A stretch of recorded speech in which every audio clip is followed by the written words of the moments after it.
नमस्कार दोस्तों, स्वागत है आपका आज के इस एक्सप्लेनर में। आज हम एक ऐसी जबरदस्त कहानी पर चर्चा करने वाले हैं जो सदियों पुरानी जरूर है, लेकिन उसका मैसेज, उसका आईना आज के टाइम में भी उतना ही साफ और जरूरी है। हम बात कर रहे हैं हितोपदेश की उस मशहूर कथा की, नीले सियार की कहानी। हम सबने बचपन में शायद ये कहानी सुनी होगी, है ना? लेकिन आज हम इसे थोड़ा अलग नजरिए से देखेंगे। ये सिर्फ एक बच्चों की कहानी नहीं है दोस्तों, ये ह्यूमन साइकोलॉजी, हमारे व्यवहार और सबसे जरूरी सच्चे चरित्र का एक बहुत बड़ा मास्टर क्लास है। तो चलिए पूरे उत्साह के साथ इस कहानी की गहराई में उतरते हैं और देखते हैं कि ये एंशिएंट फेबल हमें हमारी आज की लाइफ के बारे में क्या सिखाती है। अब इस पूरी कहानी के बिल्कुल सेंटर में एक बड़ा ही डीप सवाल छिपा हुआ है। सोचिए जरा, क्या सिर्फ अपना बाहरी रूप, रंग या पहनावा बदल लेने से किसी का आंतरिक चरित्र बदल जाता है? क्या कोई ऊपर से कुछ और दिखकर अंदर से पूरी तरह बदल सकता है? इस चर्चा में हम इसी मूल सवाल को एक्सप्लोर करेंगे, क्योंकि ये क्लासिक कथा हमें बिल्कुल साफ शब्दों में समझाती है कि क्यों किसी का सच्चा व्यक्तित्व, उसकी असली फितरत, उसके बाहरी दिखावे से कहीं ज्यादा इंपॉर्टेंट होती है। एक नया मास्क आपको थोड़ी देर का फायदा तो दे सकता है, पर रियलिटी को हमेशा के लिए नहीं छिपा सकता। तो आइए देखते हैं कि इस नीले सियार के मामले में आखिर हुआ क्या। कहानी की शुरुआत होती है एक बहुत ही घने और शांत जंगल से, जो एक भीड़-भाड़ वाले कस्बे के ठीक पास था। उस जंगल में एक सियार रहता था, और सच कहूं तो ये सियार बिल्कुल आम था। मतलब इसमें ऐसी कोई भी एक्स्ट्रा ऑर्डिनरी बात नहीं थी जो आपको इम्प्रेस करे। अपने उस फीके भूरे रंग के साथ वो बाकी सियारों के बीच बिल्कुल आसानी से घुल मिल जाता था। ना तो उसकी आवाज में कोई जादू था, ना ही वो बॉडी बिल्डर किस्म का था, और ना ही कोई एक्स्ट्रा बुद्धि थी उसमें। वो बस चुपचाप रोजाना खाने की तलाश में यहां वहां भटकता रहता था, बिल्कुल किसी भी और साधारण जानवर की तरह अपनी सिंपल सी लाइफ जी रहा था। पर एक दिन भाई साहब के साथ एक अजीब घटना घटी। खाने की तलाश में अपनी उत्सुकता के चलते वो भटकते भटकते कस्बे के थोड़ा ज्यादा ही करीब पहुंच गया। वहां गांव के रंगरेजों ने, जो कपड़े रंगते हैं, नीले रंग से भरा एक बड़ा सा बर्तन खुला छोड़ दिया था। बिना किसी सावधानी के सियार वहां गया और स्प्लैश! उसका पैर फिसला और वो सीधे उस गाढ़े चमकदार नीले रंग के घोल में जा गिरा। थोड़ी देर बाद छटपटाते हुए जब वो उस बर्तन से बाहर निकला, तो भाई साहब, पूरा का पूरा नजारा ही बदल चुका था। वो सिर से लेकर पूंछ तक एक जबरदस्त चमकदार नीले रंग में रंग गया था। जरा इस कंट्रास्ट को देखिए। जहां पहले वो एकदम फीका और भूरा सा था, जिसको कोई नोटिस भी नहीं करता था, वहां अचानक से वो एक असाधारण, आंखों में चमकने वाले नीले रंग में ट्रांसफॉर्म हो गया। पानी में जब उसने अपना ये नया रूप देखा ना, तो बस उसके अंदर अचानक से घमंड और ईगो की एक जोरदार लहर दौड़ गई। उसे लगा, अरे वाह, मैं तो अब जंगल का कोई आम जीव रहा ही नहीं, मैं तो सबसे अलग, सबसे विशेष बन गया हूं। ये एक ही पल था जिसने उसके दिमाग में ये डाल दिया कि वो बाकी सबसे ज्यादा महान है। और इस ओवर कॉन्फिडेंस में आकर उसने एक बड़ी चालाक योजना बनाई। उसने एक बहुत बड़ा झूठ बोला। उसने जंगल के सारे सियारों को एक साथ बुलाया और पूरे आत्मविश्वास, बल्कि कहूं तो पूरे नाटकीय अंदाज में घोषणा की, सुनो, मैं अब कोई आम सियार नहीं हूं। एक वन देवी ने मुझे ये जादुई नीला रंग दिया है और मुझे अपना चुना हुआ प्रतिनिधि बनाया है। उसने मुझे तुम सबका राजा घोषित किया है और अब से इस जंगल में सिर्फ मेरा ही कानून चलेगा। उसके बोलने का तरीका इतना कॉन्फिडेंट था कि कोई उस पर शक ही नहीं कर पाया। अब बाकी सियारों का रिएक्शन तो बनता ही था ना, है ना? उन्होंने पूरी जिंदगी में कभी किसी जानवर को ऐसे इलेक्ट्रिक ब्लू कलर में देखा ही नहीं था, तो उनको सच में लगा कि भाई ये तो वाकई किसी देवता का चमत्कार है। उन्हें उसके इस नए रूप में ईश्वरीय शक्ति नजर आने लगी। उन्होंने उस नीले सियार को अपना राजा मान लिया और उसको वो इज्जत देने लगे जो पहले कभी नहीं दी थी। वो जो कहता, बाकी सब सुनते। उसकी हर छोटी बड़ी बात का पालन बिना कोई क्रॉस क्वेश्चन किए, आंख बंद करके होने लगा। लेकिन देखिए, यहां एक बहुत ही इंटरेस्टिंग विडंबना है।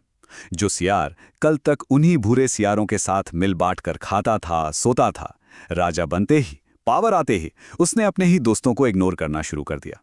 उसने अपने परिवार और साथियों का साथ बिल्कुल छोड़ दिया और किसके साथ घूमने लगा? जंगल के सबसे ताकतवर और डेंजरस जानवरों के साथ, जैसे शेर और बाघ। उसे लगने लगा कि अब वो इन छोटे और आम सियारों के लेवल से बहुत ऊपर उठ चुका है। ये उसका एरोगेंस था, एक ऐसा झूठा घमंड जो अब पूरी तरह से उसे अंधा कर चुका था।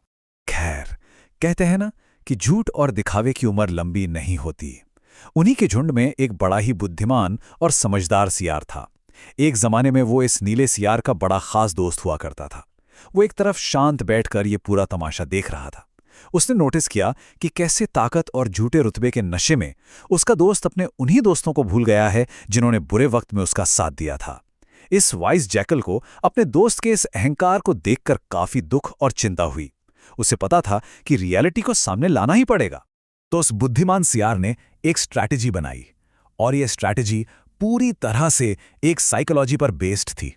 उसने नीले सियार के उस आसमान छूटे घमंड को अच्छी तरह पहचान लिया था। उसका लॉजिक बड़ा सिंपल था। आप दुनिया को चाहे कितना भी बेवकूफ क्यों ना बना लो, अपनी नेचुरल इंस्टिंक्ट, अपनी मूल प्रवृत्ति को आप ज्यादा देर तक दबाकर नहीं रख सकते। उसने बाकी सियारों के साथ मिलकर एक प्लान सेट किया जहां नीले सियार को अपनी नेचुरल आदत के आगे हार माननी ही पड़ती।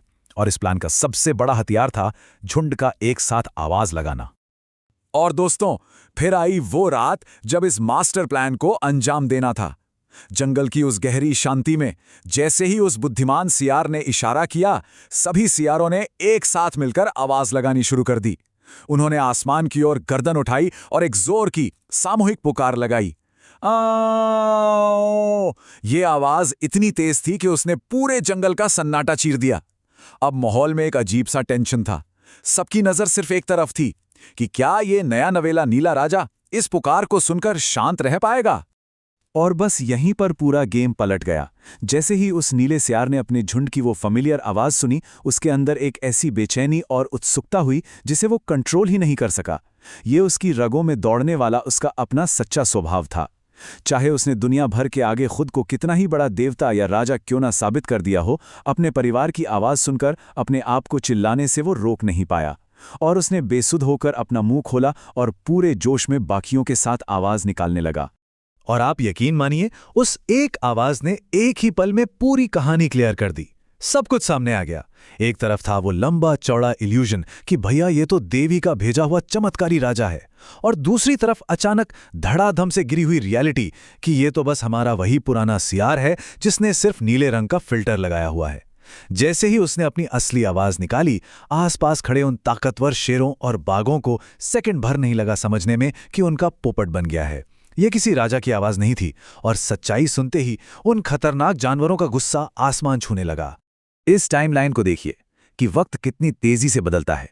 सिर्फ 1 घंटे पहले वो नीला सियार अपनी उस झूठी ताकत, शान शौकत और घमंड में राजा बना बैठा था। सिर्फ 10 मिनट पहले अपनी इंस्टिंक्ट के आगे मजबूर होकर उसने वो आवाज निकाली और अपना छल सबके सामने जाहिर कर दिया। और 1 मिनट पहले उन्हीं गुस्से से पूरी तरह भरे शेरों और बाघों ने मिलकर उसकी ऐसी पिटाई की और उसे जंगल से बाहर खदेड़ दिया। उसने एक झटके में सब कुछ खो दिया। वो अकेला था, अपमानित था और शर्म से पानी पानी था। जब ये सारी उथल-पुथल शांत हुई, तब उस बुद्धिमान सियार ने एक ऐसी बात कही जो इस कहानी का सबसे बड़ा टेकअवे है। उसने दोस्तों की तरफ मुड़कर कहा, मित्र, ये हमारे चमड़ी का रंग या कोई झूठा स्टेटस नहीं है जो हमें सचमुच खास बनाता है। ये हमारी एक दूसरे के प्रति लॉयल्टी है और हमारी ईमानदारी है जो हमारा असली परिचय देती है। ये विचार इस पूरी कथा का कोर है। एक महंगा कपड़ा या फिल्टर कुछ पल के लिए दुनिया को बेवकूफ जरूर बना सकता है, लेकिन आपकी असली कीमत हमेशा आपके अंदर के चरित्र में होती है। अगर ध्यान से सोचे तो इस कहानी का सबसे बड़ा खलनायक वो नीला रंग बिल्कुल नहीं था। असली विलन था ह्यूब्रिस, जिसका मतलब होता है वो अत्यधिक अहंकार और ओवर कॉन्फिडेंस जो आखिरकार इंसान का पतन करवाता है। नीला सियार किसी दूसरे जानवर से नहीं हारा था दोस्तों, वो अपने इसी ह्यूब्रिस से हारा था। जब हमारे अंदर इतना घमंड आ जाता है कि हम अपने दोस्तों और अपनी जड़ों को ही भूल जाते हैं, तो उसका रिजल्ट यही होता है। अंत में सिर्फ अकेलेपन और हार मिलती है। पर इस अहंकार का एक क्योर भी है, एक ऐसी चीज जो इसके बिल्कुल ऑपोजिट है, और वो है इंटेग्रिटी, यानी सत्यनिष्ठा। इसका सीधा सा मतलब है पूरी ईमानदारी और अपने मूल्यों पर दृढ़ रहना, अपनी असलियत के प्रति सच्चा रहना। अगर उस नीले सियार ने इंटेग्रिटी दिखाई होती तो क्या होता? शायद वो उस दिन जंगल का राजा नहीं बन पाता, हाँ, पर वो अपने दोस्तों में, अपने समुदाय में एक अत्यंत सच्चा और सम्मानित साथी जरूर बना रहता। और वही तो सच्ची इज्जत होती है ना। तो अब जब हम इस एक्सप्लेनर के एंड पर पहुंच गए हैं, मैं आप सबके लिए एक छोटा सा सवाल छोड़कर जाना चाहता हूं। क्या भविष्य में हम अपने फैसले दिखावे या झूठ पर नहीं, बल्कि ईमानदारी और सच्चाई पर लेंगे? क्योंकि हमेशा याद रखिए, चाहे हम कितना भी छिपा लें, इंसान की असली फितरत वक्त आने पर सबके सामने आ ही जाती है। इसलिए जो हो वही रहो। आज की इस चर्चा में जुड़ने के लिए बहुत बहुत शुक्रिया। इस सवाल पर थोड़ा आत्ममंथन जरूर कीजिएगा। ऐसे ही मज़ेदार और डीप विषयों के साथ हम जल्दी मिलेंगे। तब तक अपने चरित्र की सच्चाई को बनाए रखें। Take care.